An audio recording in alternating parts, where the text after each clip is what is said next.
I've got my FAR exam tomorrow. Is this where I asked what's FAR and you say, you know, farting on your dick and balls or, or something? Oh, it's part of being a chartered accountant. It's an honest question, okay? And I can't watch the bomb explode. Oh, okay. It's not going to respawn anyway. I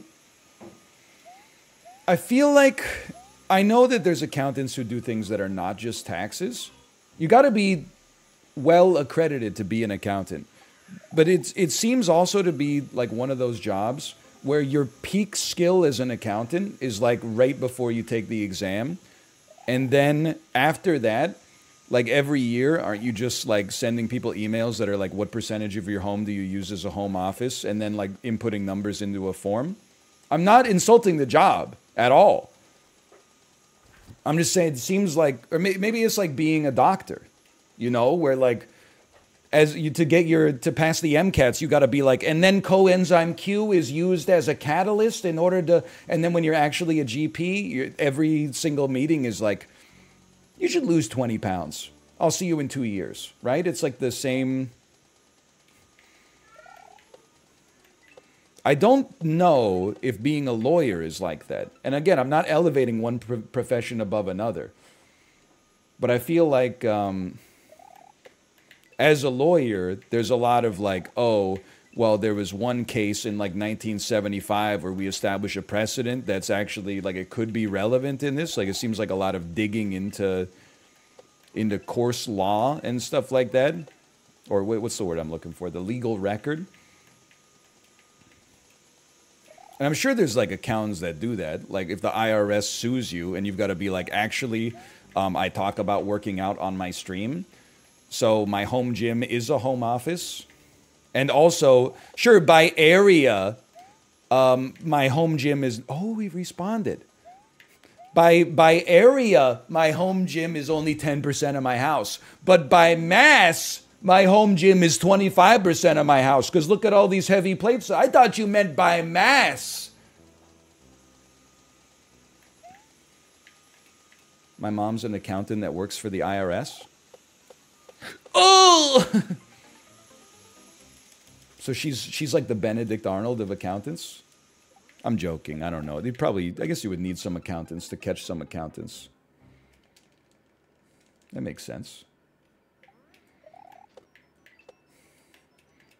Again, I'm not knocking accountants, but it's the same thing. Like I think about it when when my accountants do my taxes.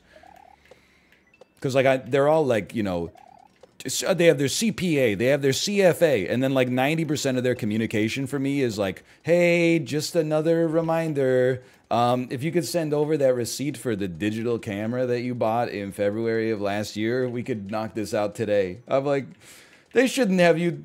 There should be someone else sending those emails, man. Like you didn't go to school for 12 years to be like a babysitter. I'm pretty ignorant of what like accountants do, unless they do taxes though. Like I don't understand. Like if you're like a business with 10 employees, what do you do as the accountant? Like don't you just make sure that your company makes payroll every month and then like hit a button that sends out the money? Like in my head, I know this can't be true, okay?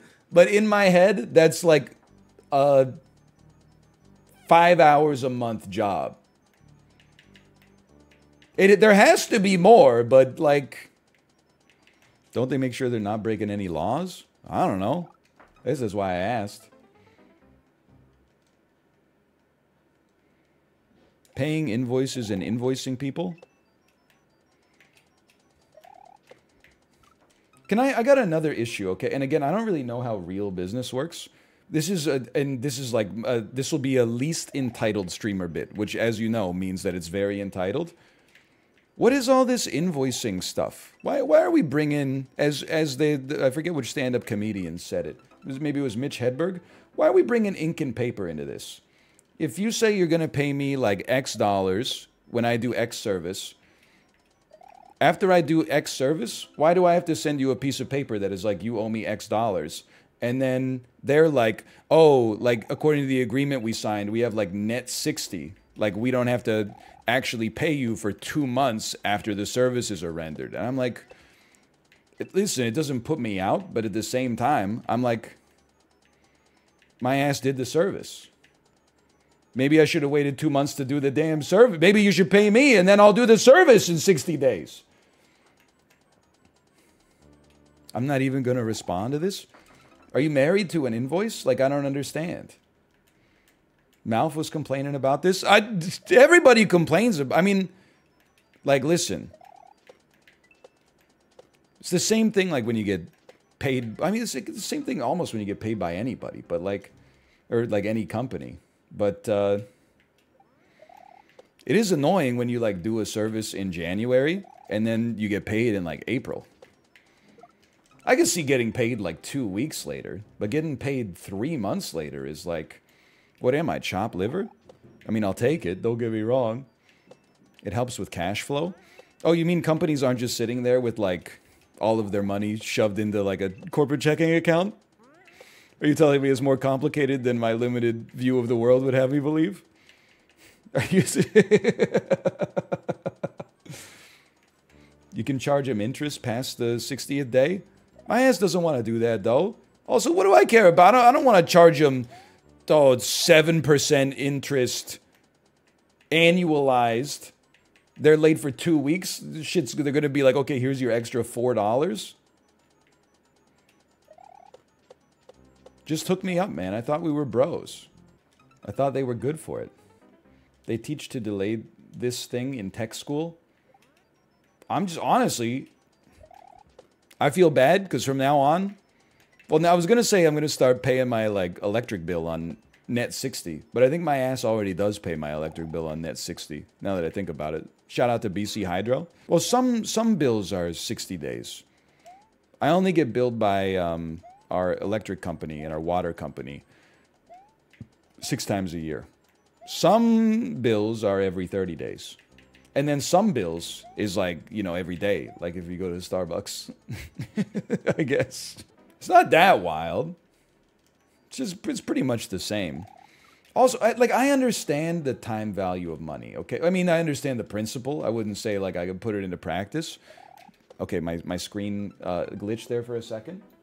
But, like, what's the difference between paying me right now and paying me in 45 days? Are you really going to take, like, what the invoiceable amount and invest it in, like, a 30-day T-bill to earn 4.5%? But it's not even 4.5%. It's like 1/12 of 4.5%. Because it's a monthly, it's the interest rate is annual and you're only getting a month of it. Like that just, look, some companies, sure. But some of the companies that I work with, I'm like, you're not doing that shit. No offense.